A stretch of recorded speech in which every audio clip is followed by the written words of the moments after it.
જય માતાજી મિત્રો, કેમ છો બધા? મજામાં મજા અમારે છે. આજના એક વ્લોગમાં તમારું સ્વાગત કરું છું. અને આજે હું આવી ગયો છું આ બાજરીમાં પાણી વારવાણ કરેલી બાજરી છે અને ઉગી ગઈ, તો હવે આપણે પાણી કરી દીધું છે ચાલુ. ઉગી ગઈ બાજરી.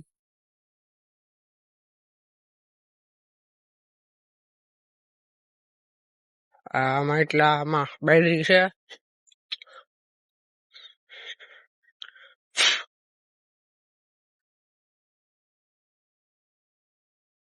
આ રીતના આડા હરિયા છે એટલે બાજરી છે, અને આ ઉભા હરિયા છે એમાં છે તેલ.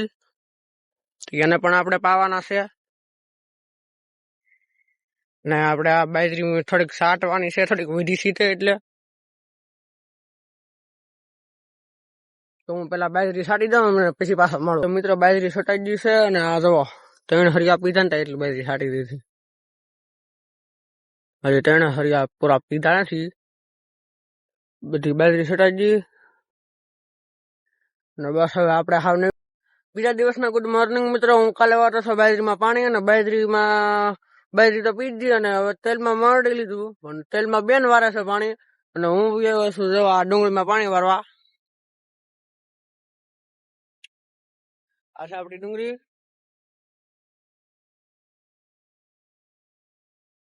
મિત્રો તમને થતું છે કે આ જયારે હોય ત્યારે ડુંગળીમાં શું પાણી વારતો હોય, બીજું કઈ છે નહીં.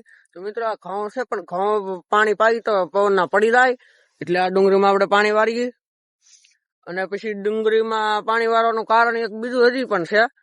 એમાં કારણ એ છે કે આપણે ઉનાળો આવે એટલે પાણી પૂરું થઈ જાય, એટલે અત્યારે ડુંગળીમાં પેલા જ્યાં સુધી પાણી હોય ત્યાં સુધી 7-8 દિવસ 7-8 દિવસ પાણી વારે રાખવું પડે,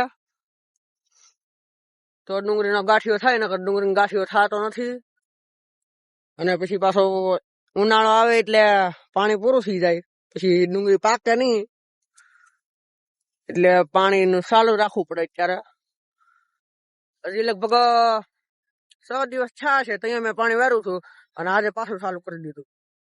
તો મિત્રો આજે પહેલા દિવસની, બીજા દિવસની અને ત્રીજા દિવસના ગુડ મોર્નિંગ. તો મિત્રો આજે પાછું જો આ ડુંગળીમાં પાણી વારવા આવી ગયો. મિત્રો તમને એમ થાય કે આ એક જ વ્લોગમાં 3-3 દિવસ કેમ લઈ? તો હું 3-3 દિવસ એટલે લઉં છું કે મારા આખા દી કઈ કામ ન હોય. બસ 8 કલાક પાણી વારી અને પછી ઘરે બેઠું રહેવાનું. દવા છાંટવાનું હોય તો દવા છાંટવાની થોડીક. અને પછી ટ્રેક્ટરની સિઝન અત્યારે નથી એટલે ટ્રેક્ટર નથી હાંકતો, પણ પાણી વારો આખો દી. પાણી વારવાનું 8 કલાક અને પછી છૂટા. એટલે હું વ્લોગ 3-3 દિવસ સુધી એક જ બનાવું છું, નકર દરરોજ બનાવવાનું હોય. તો મિત્રો ડુંગળીમાં પાણી વારતો છો, ડુંગળી પીજી છે, અને હવે સડા દીધું છે આપણે ઘઉંમાં. ઘઉં મિત્રો આ પડી તો દાદા હતા, તો એટલે આપણે પાણી ચાલુ કરી દીધું આમાં. આ ભાગ પીજો અને આ ભાગ પીવે છે. હવે ઘઉં ની તો પથારી ફરી ગઈ.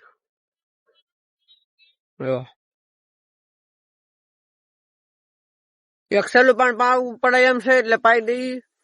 નકર આનો દાણો હોય ને એ ભરાય નહીં, એટલે પાવું પડે. લગભગ ઘણા ખરા તો ઉભા પણ થઈ ગયા છે, અને અડધા ઉભા નથી થયા. આ હરિયું ઉભું નથી થયું. એક જગ્યાએ સામે અને એક જગ્યાએ સામે ઘઉં પડી ગયા હતા, એ ઉભા થઈ ગયા. હવે આ ઉભા થઈ જાય તો ઠીક છે, બાકી આને પછી ઉભા કરવા પડશે. મિત્ર આ ઘઉં તો એક જરાક પણ પવન નથી, તો પણ તોય તે ઘઉં પડી ગયા.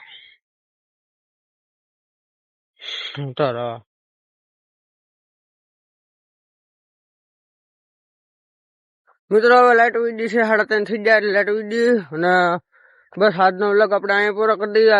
વ્લોગ જોવાની મજા આવી હોય તો વિડીયોને લાઈક કરી દેજો, શેર કરી દેજો અને ચેનલને સબસ્ક્રાઈબ કરી દેજો. મળીએ આવતા વ્લોગમાં.